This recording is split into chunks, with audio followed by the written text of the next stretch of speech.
बिस्मिल्लाहिर्रहमानिर्रहीम।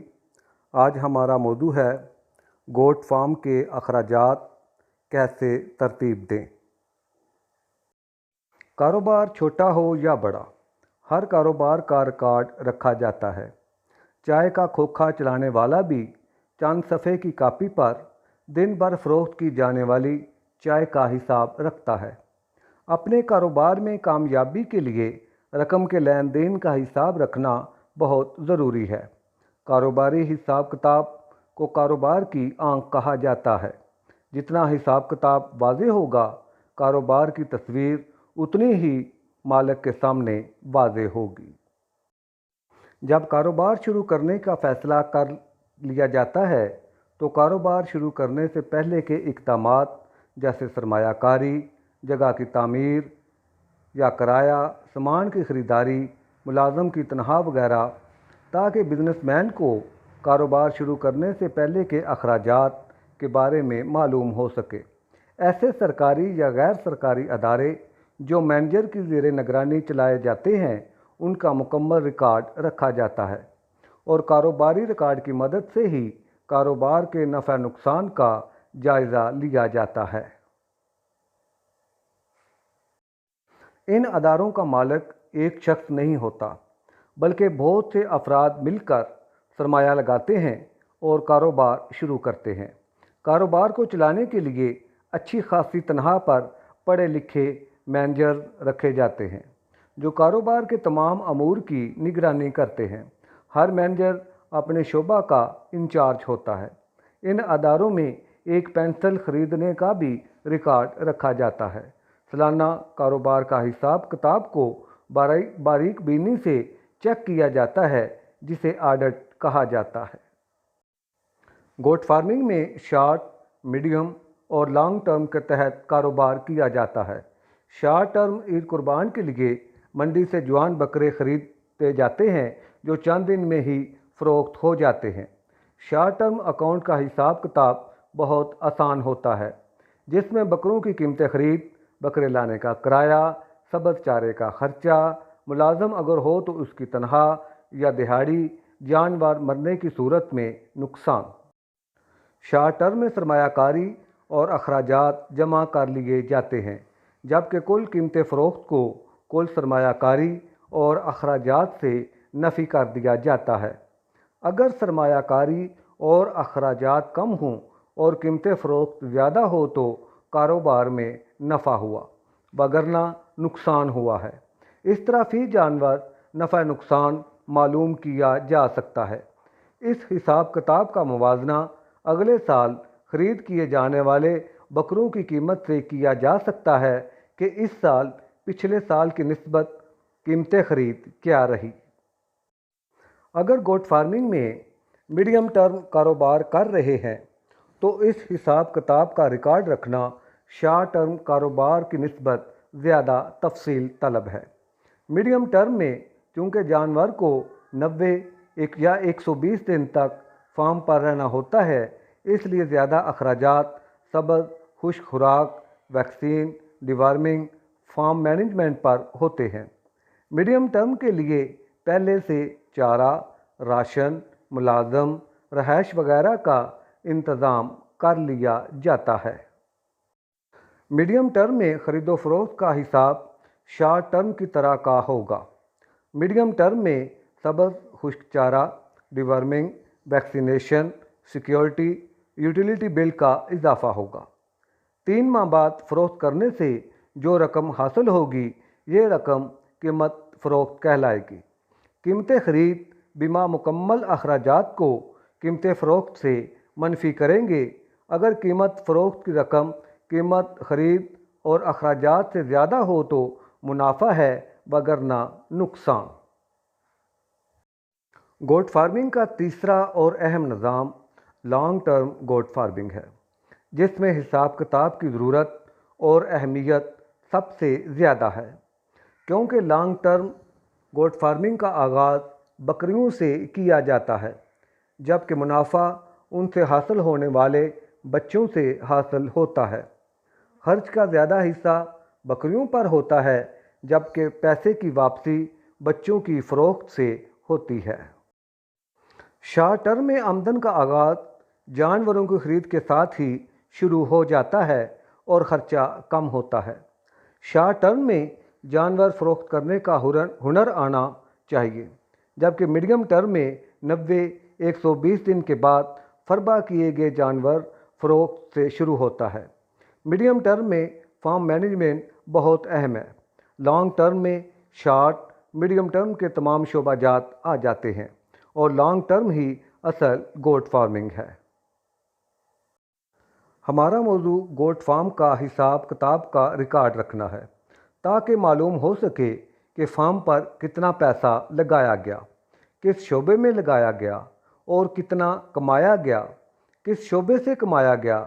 Long term की कामयाबी का मुकम्मल तौर पर इन्हिसार बकरियों से पैदा होने वाले बच्चों की तादाद और इनकी सेहतमंद परवरिश और मुनाफा बख्श फ़रोख्त पर है। अगर बच्चे मर जाते हैं और तो फार्म पर खर्च ज़ाया हो जाता है। फार्म मैनेजमेंट जितनी अहम है, इतना साफ शफाफ हिसाब किताब का वाज़े रिकॉर्ड रखना अहम है। जानवरों की फार्मिंग के लिए रिहाइश, खुराक के लिए खुरलियाँ, पानी का इंतज़ाम, बिजली का इंतज़ाम, सफाई के आलात वगैरह पर किया गया खर्चा वापस नहीं मिलता। अगर कभी फार्मिंग को ख़त्म कर दिया जाता है तो शेड और सामान के अखराजात वापस नहीं मिलते। जानवरों की ख़रीद पर खर्च शुदा रकम उस वक्त वापस मिल सकती है जब जानवर फ़रोख्त कर दें, और अगर जानवर मर जाता है तो ये फार्मर का माली नुकसान होगा। दूसरा हिस्सा है जारी अखराजात। सब्ज़ चारे की काश्त, खुश्क चारे, वनडे का इंतज़ाम, मुलाज़म की तनख्वाह, बिजली का बिल, सिक्योरिटी के अखराजात, सेहत यानी बीमारी, डिवर्मिंग, वैक्सीनेशन, नमक, मसाला, स्टेशनरी, शेड मैनेजमेंट के अखराजात। जारी अखराजात से फार्म की माली ज़रूरियात पूरी की जाती हैं। जारी अखराजात फार्म का लाजमी हिस्सा है। चारा काश्त करने के लिए ज़मीन की तैयारी, बीज खरीदना, खाद खरीदना, पानी लगाने के अखराजात सब्ज़ चारा काश्त के अखराजात कहलाते हैं। फार्म के जानवरों के लिए खुश्क चारा जैसे भूसा, चोकर, साइलेज वगैरह ख़रीदना ये फार्म के जारी अखराजात हैं, जो कि फार्म का लाजमी हिस्सा है। फार्म पर जानवरों की सेहत बहाल रखना फार्मर के लिए एक चैलेंज की हैसियत रखता है। बीमार जानवर फौरी इलाज मांगता है। इलाज पर खर्च रकम की हद मुकर्रर नहीं की जा सकती। इसके अलावा पेट के कीड़े ख़त्म करने के लिए डिवर्मिंग, मौसमी बीमारियों से बचाने के लिए हिफाजती टीकाजात या वैक्सीनेशन बहुत अहम है। गोट फार्मिंग में बीमारी और इलाज पर काफ़ी रकम खर्च होती है। अगर फार्म पर मालिक खुद मुकम्मल वक्त नहीं दे सकता तो मुलाजम रखना पड़ता है, जिसकी माहाना तनख्वाह मुनासिब सहूलियात के साथ अदा करना होती है। बिजली का बिल भी हर माह अदा करना है। अगर फार्म की सिक्योरिटी का मसला है तो सिक्योरिटी गार्ड की तनख्वाह भी माहाना अदा करनी होगी। इसके अलावा सफ़ेद नमक, मैदा दुरुस्त रखने के लिए मसाला जात भी ख़त्म होने पर मुहैया करने होंगे। अखराजात लिखने के लिए कापी पेंसिल के अखराजात, अगर कंप्यूटर का इस्तेमाल हो तो प्रिंटर, कागज़ के अखराजात वगैरह। फ़िक्स अखराजात तो एक दफ़ा ही लिख लिए जाते हैं, जबकि जारी अखराजात साथ साथ तहरीर किए जाते हैं और अखराजात का हिसाब माहवार किया जाता है। इस तरह साल के आखिर में तमाम अखराजात को जमा कर लिया जाता है। अगर फार्मर थोड़ी सी तवज्जो दे तो फार्म के अखराजात को रिकॉर्ड या तहरीर करना ज़्यादा मुश्किल नहीं है। प्रोडक्शन या पैदावार। फार्मर जो रकम खर्च करता है वो अखराजात कहलाती है, और फार्म से जो कुछ हासिल होता है वो प्रोडक्शन या पैदावार कहलाती है। फार्म से हासिल की गई पैदावार को मुनासिब कीमत पर फ़रोख्त करके मुनाफा कमाया जाता है। फार्मिंग की तमाम जद्दोजहद का मकसद कम से कम रकम खर्च करके नफ़ा कमाना है। फार्म पर दिन रात की मेहनत से जो बकरियों के बच्चे हासिल होते हैं उनका रिकॉर्ड भी रखना ज़रूरी है, ताकि फार्मर को बकरियों की कारकर्दगी के बारे में इल्म हो सके कि एक एक बकरी ने फार्म के लिए कितनी प्रोडक्शन दी, कितने बच्चे मर गए, कितने बच्चे छोटी उम्र में मरे, कितने बच्चे जवान होने पर फ़रोख्त किए, कितनी बकरियों ने हमल करा दिया और ब्रीडर की कारकर्दगी क्या रही। यानी कि अगर फार्मर अपने फार्म की जो जानवर हैं उनकी पर्सनल कारकर्दगी का रिकॉर्ड रखे तो उसको एक एक जानवर की कारकर्दगी का इल्म हो जाता है कि कौन सा जानवर मेरे फार्म के लिए फ़ायदेमंद है और कौन सा जानवर चारा या दीगर अखराजात में इजाफे का सबब है। बकरियों बच्चों की कारकर्दगी का रिकॉर्ड रखना बहुत अहम है, जिससे फार्मर को मालूम होता है कि मेरे खर्च किए गए सरमाए पर मुझे कितना मुनाफा मिल रहा है और कौन सी बकरी मुझे कितना फ़ायदा पहुंचा रही है, कौन सी बकरी ज़्यादा बच्चे देती है। मुनासिब तरीके से बनाए गए प्रोडक्शन रिकॉर्ड से फार्मर को मालूम हो जाता है कि एक बकरी पर कितना खर्चा हुआ है और इसके बदले बकरी मुझे क्या फ़ायदा पहुंचा रही है। लॉन्ग टर्म गोट फार्मिंग में प्रोडक्शन रिकॉर्ड बहुत अहमियत रखता है। एक साल बाद प्रोडक्शन रिकॉर्ड से फार्म की मजमूई सूरत हाल का पता चलाया जा सकता है।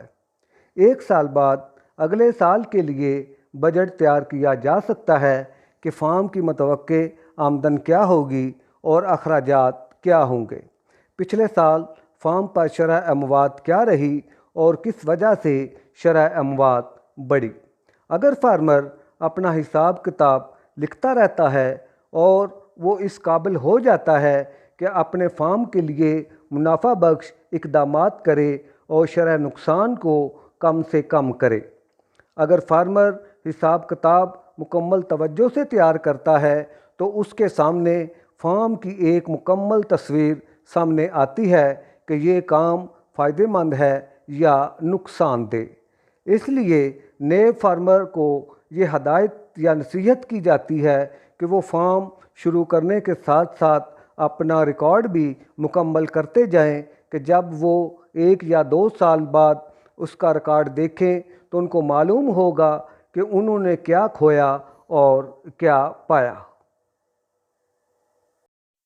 अब हमारा मौजू है फ़रोख्त या sales. Short, medium, long term goat farming का मकसद ही फार्म से जानवर फ़रोख्त करके मुनासिब नफ़ा कमाना है।